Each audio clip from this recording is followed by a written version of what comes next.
beaucoup, Jessine Kanza, merci.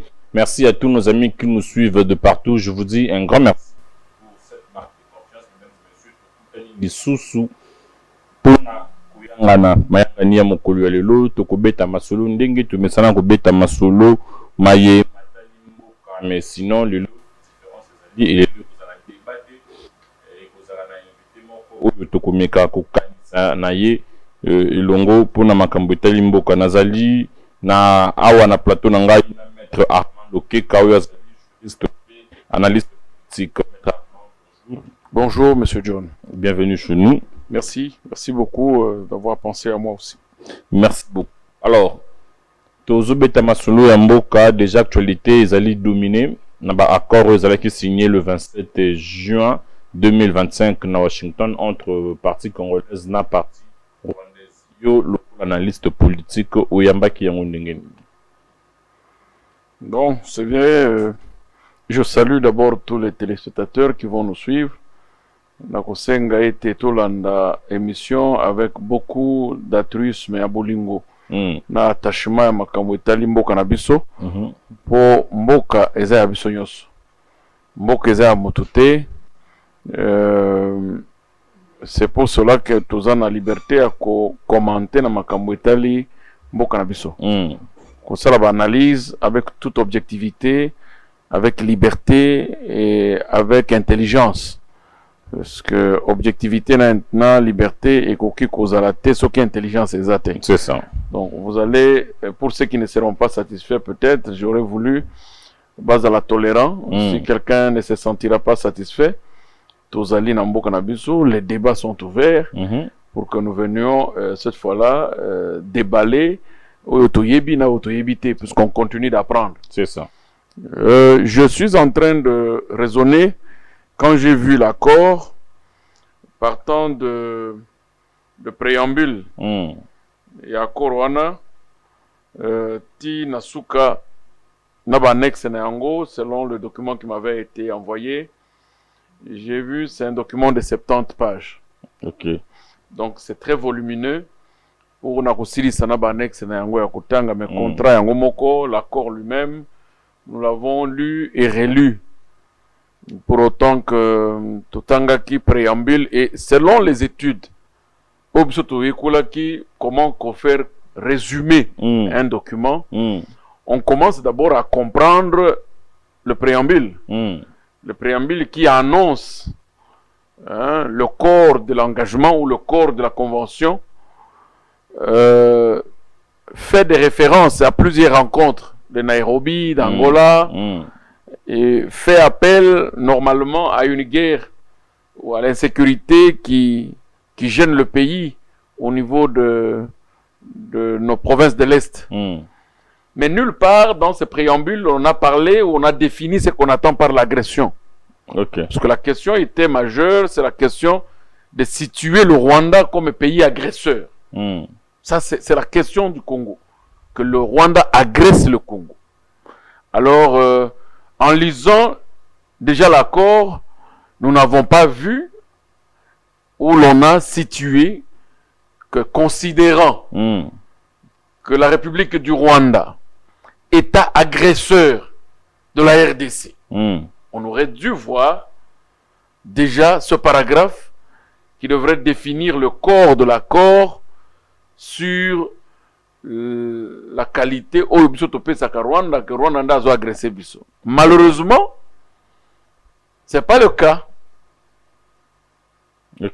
C'est pas le cas. Le Rwanda dans cet accord n'a pas été signataire comme un pays agresseur, mais a été signataire comme un pays menacé. Comment ça? Oui. Le Rwanda se dit un pays menacé par FDLR qui habite le Congo. Et le Congo a signé étant quel pays? Et le Congo, oui, accepte qu'il loge en réalité l'FDLR. Ça c'est le vrai accord qui a été signé, où j'avais reçu un document. Non, j'aimerais que les Congolais qui nous écoutent, qui ont de vrais, si nous avons de faux, je pense qu'ils vont nous envoyer le vrai. Si ceux qui ont le vrai, non. Mais moi, je sais que ce que je détiens comme document, C'est le vrai document. Parce que jusque-là, ce que l'on sache, le document réellement n'a pas encore été mis à la disposition du public. Non, non. Le document a été mis à la disposition du public depuis la version qui avait été traduite par par la Maison Blanche a été déjà disponible et les gens en ont. Vous comprenez? On ne vous dise pas que les gens n'ont pas ça. Les gens ont la copie. Et même si cette copie-là n'est pas l'intégralité de ce que refléterait la réalité, moi je dis, ce n'est pas loin de la réalité. Ok. Ce n'est pas loin de la réalité puisque on ne nous a pas donné une version contraire à la version qui est en train de circuler. Est-ce que le Rwanda a signé comme pays agresseur? Le document que nous avons dit, le gouvernement de la République du Congo et le gouvernement de la République du Rwanda, dénommés les partis, réaffirmant l'engagement mutuel de respecter les déclarations de principe par les articles 25, par les partis, le 25 avril 2025, fondés sur le respect mutuel de la souveraineté. C'est simplement ça. Ce sont les partis qui sont venus signer un engagement sur le respect mutuel de la souveraineté. Mais il n'y a pas une de parti qui agresse l'autre. Ok. Or, à l'entrée du jeu, nous avions pensé que le Rwanda garderait la qualité d'agresseur et que le Congo garderait la qualité de victime de l'agression. Malheureusement, non. Ce sont des partis qui sont allés, que nous sommes voisins. Nous devons maintenant venir pour nous rappeler l'obligation de respecter la souveraineté de chaque État et l'intégrité territoriale de chaque État. Alors, quel est donc, votre pour l'ère à ce actuelle, niveau? Le Rwanda dit je respecte l'intégrité du territoire de la RDC et sa souveraineté, un point trait. Ok. Le Rwanda ne reconnaît pas dans cet accord avoir agressé la RDC. Ok. Et la RDC non plus ne lui dit pas que tu m'as agressé. Ça, c'est le premier élément. C'est un document ça, que vous premier avez. Élément. Parce que quand nous étions en train de parler à nos amis qui soutenaient le concept agression, nous leur disions autre chose. Qu'on ne peut parler d'une agression d'un État envers un autre que le cas similaire de l'Ukraine et de la Russie. Le cas similaire d'Israël et de l'Iran. Qui n'est pas un cas qui se soulève par une petite, même un Congolais, qui va solliciter l'espace de balisage de sa voiture au Rwanda et qu'il veut agresser le Congo ou qu'il veut se rebeller par rapport au régime. Cela ne s'appelle pas agression. Ça s'appelle un pays qui soutient de façon illégitime un groupe armé, par exemple, qui veut déstabiliser les institutions. Et là, la coopération va dans l'angle d'interdire aux pays voisins de ne pas donner le soutien à un groupe armé qui voudrait déstabiliser les institutions. Les accords seraient signés d'une autre façon. Mais notre cas, nous avions dit, il n'est pas question d'une agression, les gens ne nous ont pas compris. Analysons la situation autrement que de nous endormir sur l'agression. Ce qui est vrai, que dans leur accord, ils nous ont rejoints. L'accord ne parle pas d'une agression, l'accord parle du respect de souveraineté, de l'intégrité territoriale par les deux États. Et s'agissant de l'insécurité de l'Est, le Congo pose un problème de la présence de FCM 23, dont on oblige au régime de Kinshasa de continuer les négociations de Doha, et lesquelles négociations seront tenues en compte par les parties contractantes. Donc les parties contractantes vont se servir, vont tenir en main ou vont considérer les accords de Doha qui se passent entre qui? Entre l'FCM 23 et le gouvernement congolais. Donc ce n'est plus entre le Rwandais et le gouvernement congolais. Donc maintenant là, l'accord de paix les envoie à continuer de négocier avec l'M23. Oui, l'accord de paix appelle bien M23, donc FCM23, ce n'est plus le Rwanda. Parce que ici on semblait nous faire croire que non, l'FCM23, ce sont des patins, donc ce n'est pas ça, c'est le Rwanda. Non, non, ici dans cet accord, AFC M23 n'est plus le Rwanda. Ça devient un groupe que le Congo, le régime du Kinshasa doit négocier avec. C'est quand on vous dit que les accords tiendront compte pour leur exécution de négociations de Doha de Qatar qui se passe entre AFC M23 et le régime. Ça veut dire que pour le cas de Doha, ce n'est pas le Rwanda. Donc aujourd'hui, l'FC M23 n'est pas le Rwanda. Parce que le Rwanda a déjà dit, je respecte votre territoire. Mais en voulant respecter votre territoire, certes, je tiendrai aussi compte des accords que vous aurez à signer avec ces gens qui ont pris 2 provinces là. Mais est-ce que la partie rwandaise va-t-elle respecter ses engagements? Le respect, c'est un autre problème. La compréhension de l'engagement, c'est un autre problème. L'engagement, c'est un autre problème. Quel est l'engagement du Rwanda ici? Dans tout l'accord, je n'ai pas vu nulle part où le Rwanda a un engagement. Quel est l'engagement du Rwanda? Ils ont signé l'accord de paix. Qu'est-ce que le Rwanda a dit? Est-ce que le Rwanda vous a dit dans cet accord que je vais retirer? On a dit le retrait de tous les groupes armés non étatiques. Dans les groupes armés non étatiques, vous avez un seul groupe armé qui est rwandais. Lisez l'accord.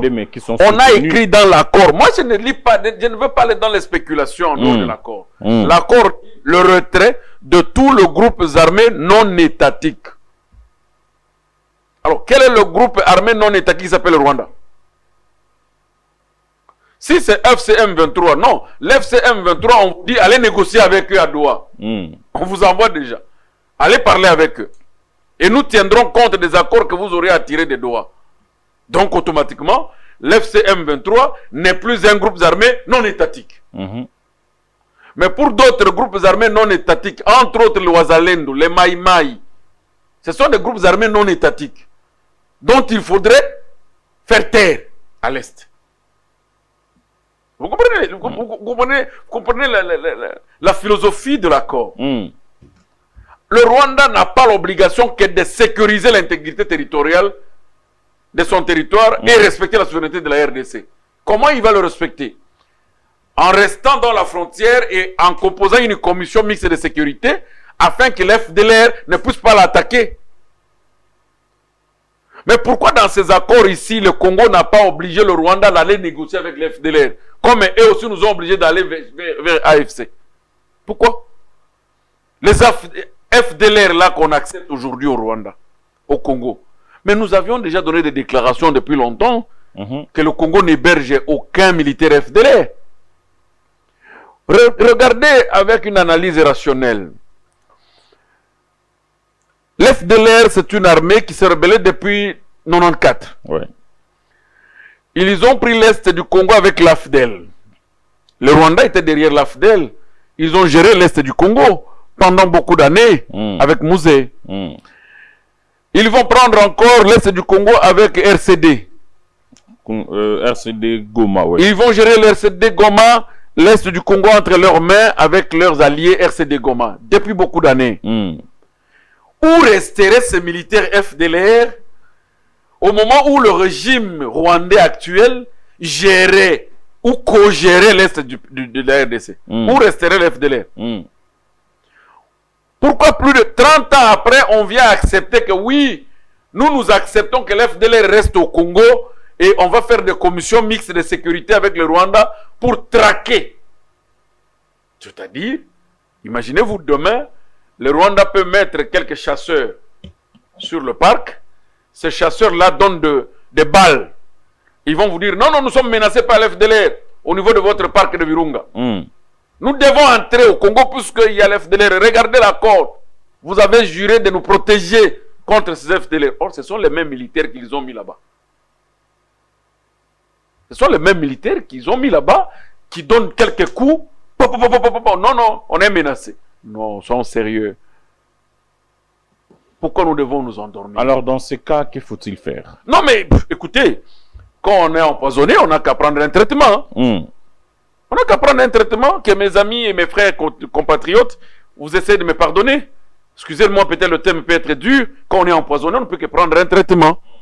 Et le traitement adéquat par des experts. Pour Pourquoi on n'a pas pu soumettre ce contrat même à une commission de stratèges sur la diplomatie raciale, martiale? Pourquoi les stratèges n'ont pas pu réfléchir? Pourquoi aller signer un accord puisqu'on a besoin de faire une publicité de la paix? On ne fait pas la publicité de la paix. La paix n'est pas un droit acquis.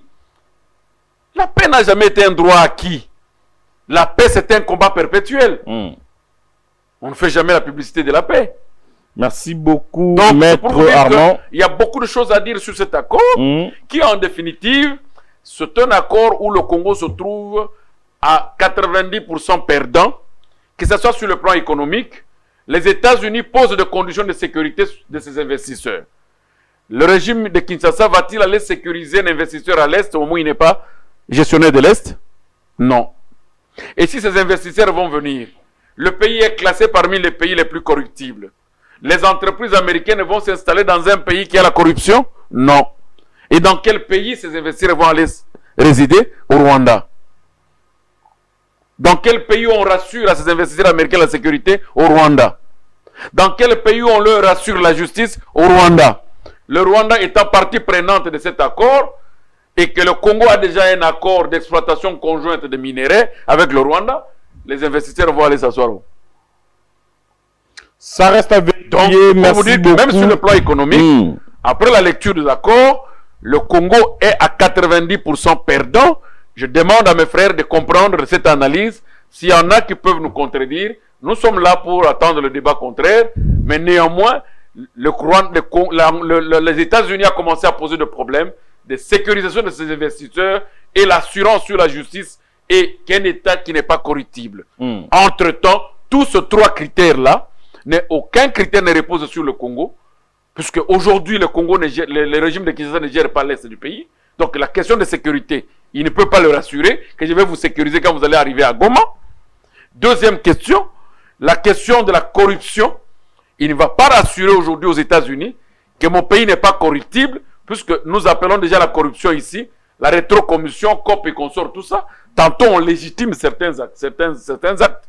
Troisième élément, il n'y a pas la justice en RDC et qu'il n'y a pas un investisseur sérieux qui viendra dans un pays où la justice est biaisée et déclarer une justice morte, même par les autorités du pays. Merci beaucoup, Maître Armand. Merci beaucoup, Maître Armand. On continue. Nous allons parler. Nous allons changer de chapitre. Hein, voilà. Donc, Martin Fayulu a rencontré le chef de l'État il y a quelques jours passés et il a demandé à ce qu'il puisse, qu'on puisse créer le compte de la patrie. Ce qu'il appelle le compte de la patrie, selon l'esprit de l'article 63 de la Constitution. Et nous avons vu hier le chef de l'État rencontrer Adolphe Muzitu. Est-ce que c'est la matérialisation du compte de la patrie où tous les fils du pays doivent se mettre ensemble pour réfléchir pays? Sur le théâtre politique. Comment ça? Sur le théâtre. Tu sais, je réfléchis avec le nombre de noms que nous avons déjà eu dans ce pays sur le regroupement des acteurs doigtés. Je les appelle les acteurs doigtés. Pourquoi? Parce qu'ils sont le même. Indexés le même. Les Muzitu, les Fayulu, le président actuel, Tshisekedi, les tout. On a déjà combien de groupes? Camp de la patrie, Union ceci, Alliance de ceci. Pendant Kabila, c'était encore quoi? Dynamique de l'opposition. Dynamique de l'opposition, assemblement de ceci. C'est du théâtre. C'est du théâtre. Comment vous expliquez cela? Le théâtre, pourquoi? Parce que c'est pas ça ce que le Congolais a besoin en fait. Le Congolais a besoin comme une richesse, les avancées dans la diversité. Que chacun fasse sa politique comme si il est meilleur joueur sur le terrain, on est à 11. Est-ce qu'on va m'applaudir? Qu'est-ce que Fayulu a fait en étant politicien où on doit l'applaudir dans le bon? C'est en créant le camp de la patrie qu'il sera meilleur politicien? Quand l'on n'a pas d'apport à apporter au pays ou au peuple, il ne faut pas aller soumettre dans une équipe pour être caché, dire que c'est moi qui ai fait. Dites-moi tous ces gens-là, les indexés, ceux qui ont déjà géré la République, qui ont eu déjà des responsabilités, d'une manière ou d'une autre, qui ont bénéficié même de l'élection de ce peuple en train de mourir, qui a amené le contraire à ce que nous sommes en train de décrire aujourd'hui. Et vous pensez qu'avec le camp de la patrie, on va réunir combien d'intelligents là-bas? Ce sont les mêmes, non? Et nous irons au dialogue. Le dialogue voulu. Non, est-ce que pour qu'on aille au dialogue, il faut créer un camp de la patrie? Le dialogue voulu par la Cinco et les CC. Non, mais soyons sérieux. Pour que nous allions... Le dialogue de la conférence nationale souveraine, avec quel camp de la patrie? Avec quel camp de la patrie? Mais c'était un dialogue. Sans City, c'était aussi un dialogue. Mais est-ce que nous devons aller des dialogues en dialogue dans notre pays? Mais le pays n'est pas... Le pays n'est pas... On aura un dialogue de trop, s'il faut le pays est en train de se rechercher. On ne va pas se voiler les yeux ou se dire le contraire. La République démocratique du Congo, c'est un pays en voie de recherche et qui s'auto-recherche. Aussi longtemps que nous sommes dans l'auto-recherche pour la stabilité du pays, est-ce qu'on va refuser de dialoguer? Aussi longtemps que nous n'avons pas encore eu des institutions fortes, nous avons divorcé avec les fondamentales. Nous avons divorcé avec les fondamentales. Je vais vous donner un exemple. Le divorce, il est tellement palpable et flagrant avec les fondamentales, autant que nous venons de passer 5 ans, 6 ans avec le président Félix Tshisekedi. Aucune date de la commémoration de l'indépendance n'a été sujet de réflexion au Congo par un de ses discours. Si peut-être j'ai oublié, lequel nous avons fêté. Le discours de 2020 par exemple. Non, on n'a pas fêté, mais le discours était lequel nous avons commémoré. C'était quoi? Le discours était interpellateur, le discours de 2020. Qu'est-ce qui a été dit? Si j'ai bonne mémoire. Et qu'est-ce qui a été produit? Parce que le dire et la production, les effets d'un discours d'un chef de l'État, il y en a deux choses. On peut te faire un très bon discours séduisant, mais quel est le revenu de ce discours? Qu'est-ce qu'on a tiré comme bénéfice de ce discours? Quand quelqu'un qui, du reste, nous tous, politiciens qui avons fait le discours, personne n'a pris même une seconde de citer le nom de l'héros national. Personne. Prenez les discours de tous ceux qui ont prononcé leurs discours là. Personne n'a pris la pensée de se rappeler qu'il y a quelqu'un qui nous a présenté un plan de gestion de la République et que nous sommes des écrivains, nous devons compléter sur le plan qu'il a donné, mais nous sommes en train de mal écrire. Je te donne un exemple simple. Allez-y. Je suis étudiant. Vous êtes professeur. Vous me proposez un plan de mémoire. Moi, je suis ton professeur. Je vous donne un plan de ce mémoire. Allez-y, faites des recherches, étudie et viens défendre. Mon professeur, là, sera moindre monsieur? Non. Mais pourquoi le monde va avoir donné un plan de gestion de l'État congolais, mais les rédacteurs du mémoire de la gestion ne veulent plus le reconnaître? Pourquoi? Voilà pourquoi vous avez créé le courant panafricain dans la pensée politique de Patrice Emery. Ah, mais oui, mais c'est impératif. Parlons-nous un peu de... C'est impératif, puisqu'il est maintenant temps pour que la génération comprenne que nous sommes en train de divorcer avec les fondamentales. Divorcer avec nos traditions qui sont de socle. En fait, est-ce que tout ce que nous faisons aujourd'hui n'est pas le résultat de ce qui a été fait par les pères fondateurs de la nation? Non. Vous êtes sûr? Nous sommes sortis de ce que le père fondateur avait laissé et le plan qu'il a prescrit n'est plus respecté. Je vais vous dire une chose. Allez-y. Le Mumba dira que non, la paix et la liberté ne sont pas de droits acquis, mais c'est un combat perpétuel. Et que nous devons lutter pour que notre indépendance devienne totale. Et quand est-ce que celle-ci deviendra totale? C'est quand nous allons nous battre jour et nuit pour donner la vie, même aux plus reculés des Congolais. Très bien. Congolais, nous devons nous mettre debout pour réclamer auprès de nos dirigeants la transparence, la responsabilité et l'efficacité dans le travail. Le travail, vous, les responsables, nous devons divorcer de l'intérêt privé et de prendre le patrimoine qui constitue la richesse de base, le mettre dans l'intérêt des étrangers et de quelques élites corrompues qui sont dans le monde. Et ces ressources du Congo doivent être reparties équitablement pour l'intérêt de tout le monde. Ce n'est pas un schéma de la gestion. Qu'est-ce qui nous coûterait aujourd'hui si cela est le cas? On n'aurait même pas des gens qui sont frustrés pour aller à la rébellion.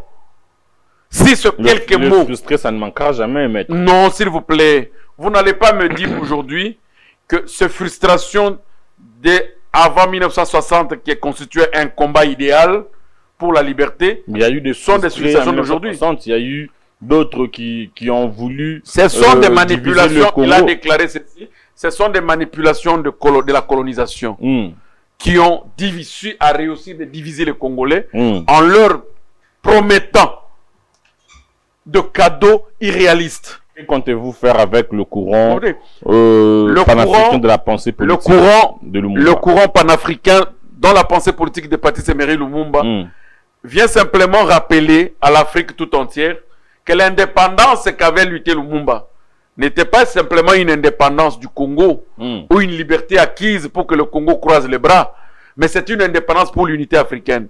Aujourd'hui, que ce soit le Rwanda, que ce soit le Congo, si nous nous reconnaissons tous dans la pensée originaire de ceux qui ont lutté pour que nous soyons aujourd'hui appelés Congolais et Rwandais, nous n'aurions pas de guerre.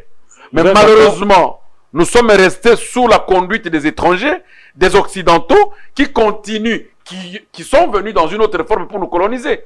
Aujourd'hui, nous sommes sous le partenarisme. Nous sommes sous tutelle. Qu'on le veuille ou pas, même pour trouver une solution entre nous, même nous devons chercher des voisins qui viendront nous guider. Nous sommes sous tutelle. Nous sommes dans un partenariat déjà accru et flagrant.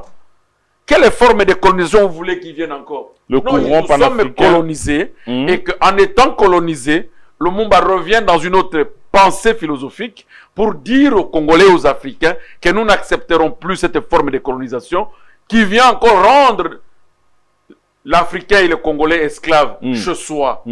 Nous devons nous émanciper.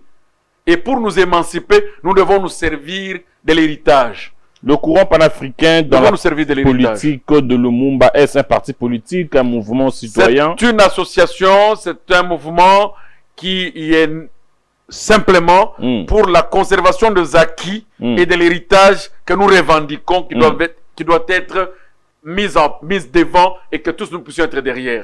Aujourd'hui, nous parlons même de l'idéologie. Vous avez vu les gens.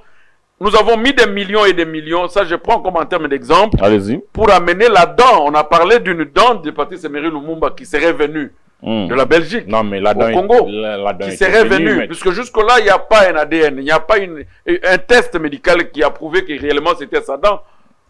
Il n'y a pas un test. Nous avons cru, puisqu'il fallait peut-être rendre cette dent un objet publicitaire. Mais quand est-ce que nous rendrons la pensée de Lumumba dans la publicité ou dans la formation de la génération future, qui a dit que nous écririons notre propre histoire et comment nous allons l'écrire et qui vont écrire? Il a dit que ce sont des intellectuels congolais et africains. Mais ces intellectuels qui ne connaissent pas l'histoire. Je vous donne un exemple aujourd'hui encore. Vous voyez une photo circule dans la chaîne nationale, on exclut le président Kabila. Est-ce que c'est une vraie, est-ce qu'elle est vraie cette photo ou c'est juste le fait des réseaux sociaux? Non, moi qu'il s'agisse des réseaux sociaux ou pas. Une photo circule, on dit non, voilà, Kabila n'est pas dans la photo et la chaîne nationale a diffusé cette image-là. C'est une altération de la vérité. C'est une altération de la vérité. Laissez l'histoire s'écrire. Même si Kabila n'était plus vivant, même s'il était mort, même s'il était handicapé, même s'il était les plus. Mais laissez l'histoire du Congo s'écrire comme telle. Il ne faut pas falsifier l'histoire. Merci beaucoup. Ce sont des choses que nous écrions, que le courant panafricain voudrait laisser l'intégralité de l'histoire de l'Afrique, l'intégralité de l'histoire du Congo s'écrire par ce propre fils. Et de manière lucide, de manière claire, quitter du tribalisme, de nationalisme, de partisans, pour se former comme un seul homme dans un seul objectif, d'acquérir un combat perpétuel. Les objectifs. Oui, un combat perpétuel pour acquérir une vraie liberté et une indépendance totale.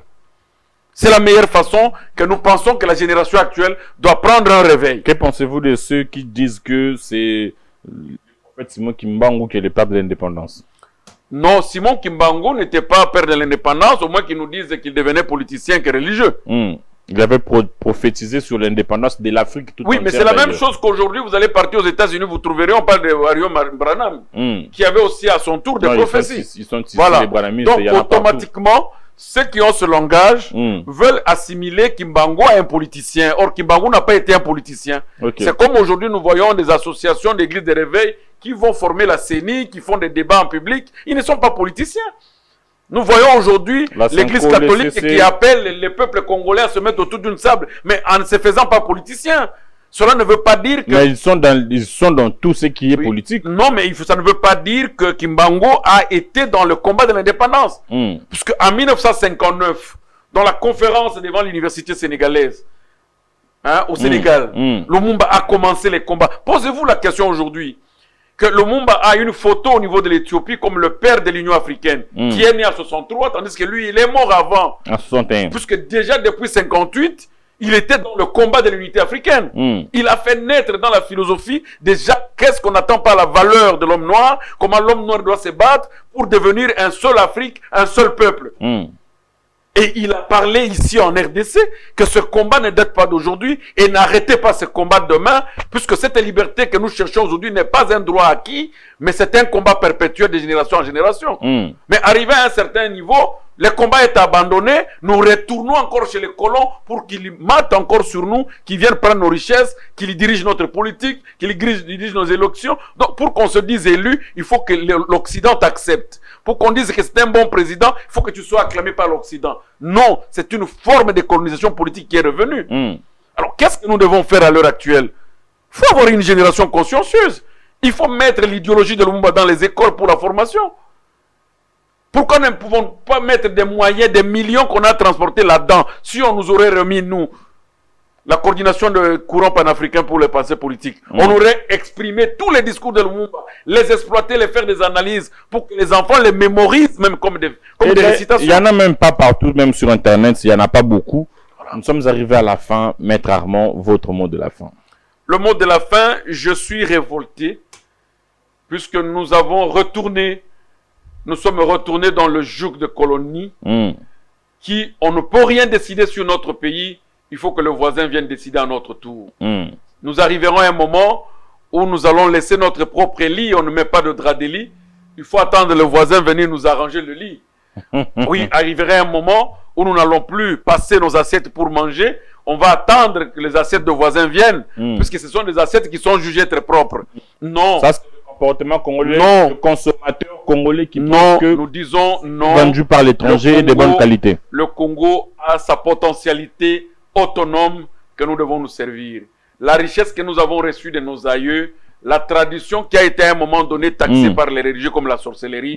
Non, non, c'est une richesse. C'est une richesse. Mais c'est là le problème. C'est une richesse. Vous êtes aussi cette façon de voir le chose. Vous êtes aussi prédicateur. Chaque peuple a sa culture. La culture européenne n'a jamais été taxée de sorcellerie. La culture congolaise et africaine est taxée de sorcellerie. Mais c'est vous les pasteurs qui nous sommes en train de biaiser notre socle de développement qui est la culture. Puisque si nous étions dans cette culture, il y aurait un conflit entre ceux qui sont à l'Est et ceux qui sont à Kinshasa. Aujourd'hui d'avoir pensé au retour à l'authenticité. Le retour et le recours s'avèrent indispensables.